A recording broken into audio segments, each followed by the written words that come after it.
ನಮಸ್ಕಾರ ಸ್ನೇಹಿತರೆ, ಮಹಾಚಂದ್ರ ಯೂಟ್ಯೂಬ್ ಚಾನಲ್ಗೆ ತಮ್ಮೆಲ್ಲರಿಗೂ ಮತ್ತೊಮ್ಮೆ ಆತ್ಮೀಯವಾದಂತಹ ಸ್ವಾಗತ. ಸ್ನೇಹಿತರೆ, ಸರ್ಕಾರದಿಂದ ನೋಡಿ ಪಿಂಚಣಿದಾರರಿಗೆ ಒಂದಷ್ಟು ಸಿಹಿ ಸುದ್ದಿಗಳನ್ನು ನೀಡಲಾಗ್ತಾ ಇದೆ.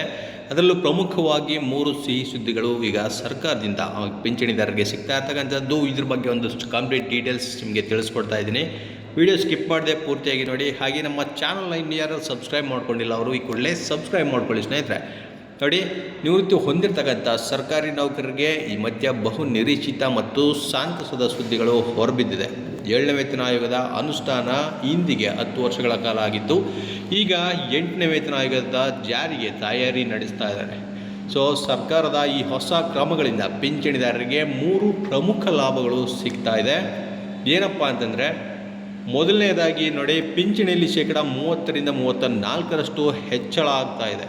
8ನೇ ವೇತನ ಆಯೋಗ ಜಾರಿಗೆ ಬಂದ ನಂತರ ಪಿಂಚಣಿದಾರರಿಗೆ 30% 34% ಪಿಂಚಣಿಯಲ್ಲಿ ಹೆಚ್ಚಳದ ನಿರೀಕ್ಷೆ ಇದರಲ್ಲಿ ಇಟ್ಕೋಬೋದು ಸ್ನೇಹಿತರೆ. ಇದರಿಂದ ಲಕ್ಷಾಂತರ ನಿವೃತ್ತ ನೌಕರರು ಹಾಗೂ ಅವರ ಕುಟುಂಬಗಳಿಗೆ ಹಣಕಾಸಿನ ಶ್ರೇಯಸ್ಸು ಸಿಗಲಿದೆ. ಹೆಚ್ಚಳದ ಲೆಕ್ಕಾಚಾರವನ್ನು ನೋಡಿದ್ರೆ ನೋಡಿ, 7ನೇ ವೇತನ ಆಯೋಗದಲ್ಲಿ ಫಿಟ್ಮೆಂಟ್ ಫ್ಯಾಕ್ಟರ್ 2.57 ಇತ್ತು.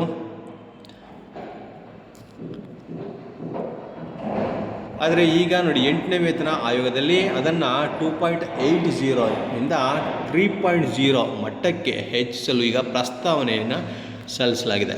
ಇದರಿಂದಾಗಿ ಮೂಲ ವೇತನಕ್ಕೆ ಆಧಾರಿತವಾಗಿರುವ ಪಿಂಚಣಿಯ ಮೊತ್ತ ನೈಸರ್ಗಿಕವಾಗಿ ಹೆಚ್ಚಾಗಲಿದೆ. ಹಾಗೆ ಎರಡನೇದು ಬಹಳ ಮುಖ್ಯವಾದಂಥದ್ದು ನೋಡಿ, ಕಮ್ಯೂಟೆಡ್ ಪಿಂಚಣಿಯಲ್ಲಿ ನಿಯಮಗಳಲ್ಲಿ ಬದಲಾವಣೆಯನ್ನು ತರ್ತಾ ಇದ್ದಾರೆ. ಯಾವ ರೀತಿ ಅಂತಂದರೆ ನೋಡಿ, ಸರ್ಕಾರಿ ನೌಕರರು ನಿವೃತ್ತಿಯಾದಾಗ ಪಿಂಚಣಿಯ ಒಂದು ಭಾಗವನ್ನು ಮುಂಗಡವಾಗಿ ಪಡೆಯಲು ಅವಕಾಶ ಇದೆ. ಅದಕ್ಕೆ ಕಮ್ಯುಟೇಷನ್ ಅಂತ ಕರೆಯೋದು. ಇದೆಲ್ಲ ನಿಮಗೆ ಗೊತ್ತಿರೋದಂಥ ವಿಚಾರ. ಈಗಲೂ ಈ ನಿಯಮದಲ್ಲಿ ಬದಲಾವಣೆಯ ಚರ್ಚೆ ನಡೆದಿದೆ ಸ್ನೇಹಿತರೆ.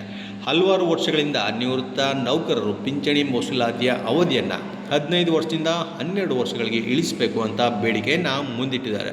ಈ ಬೇಡಿಕೆ ಅಂಗೀಕಾರ ಆದರೆ ಅವರು ಮುಂಗಡವಾಗಿ ಪಡೆದಿರುವ ಪಿಂಚಣಿಯನ್ನು ಕೇವಲ 12 ವರ್ಷಗಳ ಅವಧಿಯಲ್ಲಿ ಸರ್ಕಾರಕ್ಕೆ ಪಾವತಿಸಿದ ಎಂದು ಪರಿಗಣಿಸಲಾಗುತ್ತೆ. ಇಂತಹ ಬದಲಾವಣೆಯಿಂದ ನಿವೃತ್ತ ನೌಕರಿಗೆ ಹೆಚ್ಚು ಶೇಷ ಪಿಂಚಣಿ ಶೀಘ್ರದಲ್ಲಿ ಲಭ್ಯ ಆಗುತ್ತೆ. ಹಾಗೆ ಮೂರನೇ ನೋಡಿ, ಟೈಮ್ಲಿ DA ಹೆಚ್ಚಳ ಮತ್ತು ಬಾಕಿ ಹಣದ ಭರವಸೆ ಈ 8ನೇ ವೇತನ ಆಯೋಗದಲ್ಲಿ ಸಿಗ್ತಾ ಇರ್ತಕ್ಕಂಥದ್ದು. ನೋಡಿ, ಈ ಆಯೋಗ ಜಾರಿಗೆ ಬಂದ ನಂತರ ಹೊಸ ಪಿಂಚಣಿಯ ಮೇಲೆ DA ಲೆಕ್ಕ ಹಾಕಲಾಗುತ್ತೆ. ಇದರಿಂದ ಪಿಂಚಣಿಯ ಮೊತ್ತ DA ಜೊತೆಗೆ ಹೆಚ್ಚಿನ ಪ್ರಮಾಣದಲ್ಲಿ ಲಭ್ಯವಾಗಲಿದೆ.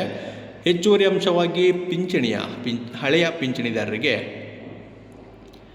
ಸಹ ಬಾಕಿ ಹಣ ನೀಡುವ ಸಾಧ್ಯತೆ ಇದೆ.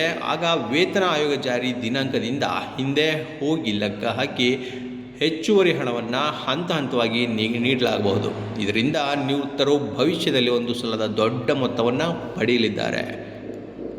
ಇದರ ಜೊತೆಗೆ ಇನ್ನೊಂದಷ್ಟು ಸೌಲಭ್ಯಗಳನ್ನು ಅನುಷ್ಠಾನ ಮಾಡಲಾಗ್ತಾ ಇದೆ. ನೋಡಿ, 8ನೇ ವೇತನ ಆಯೋಗ ಕೇವಲ ವೇತನ ವರ್ಧನೆಗಾಗಿ ಮಾತ್ರ ಅಲ್ಲ, ನಿವೃತ್ತ ಪಿಂಚಣಿದಾರರ ಸೌಲಭ್ಯಗಳ ವಿಸ್ತರಣೆಗೂ ಶಿಫಾರಸುಗಳನ್ನು ಮಾಡಲಿದೆ.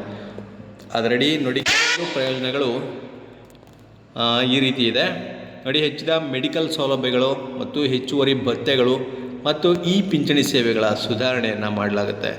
ಪಿಂಚಣಿದಾರರಿಗೆ ಮುಂದಿನ ದಿನಗಳಲ್ಲಿ ಏನೆಲ್ಲ ಸಿಗ್ಬೋದು ಅಂತಂದರೆ ನೋಡಿ, 2025 ಡಿಸೆಂಬರ್ ಒಳಗೆ ಶಿಫಾರಸುಗಳು ಸಂಪೂರ್ಣಗೊಂಡು 2026 ಆರಂಭದಲ್ಲಿ ಜಾರಿಗೆ ಬರುವ ನಿರೀಕ್ಷೆ ಇದೆ.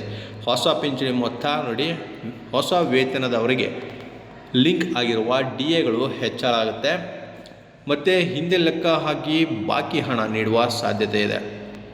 ಮತ್ತು ಕಮ್ಯುಟೇಷನ್ ನಿಯಮದಲ್ಲಿ ಸುಧಾರಣೆ ನೋಡಿ, 12 ವರ್ಷ ವಸೂಲಾತಿಗೆ ಹಣ ನೀಡುವ ಸಾಧ್ಯತೆ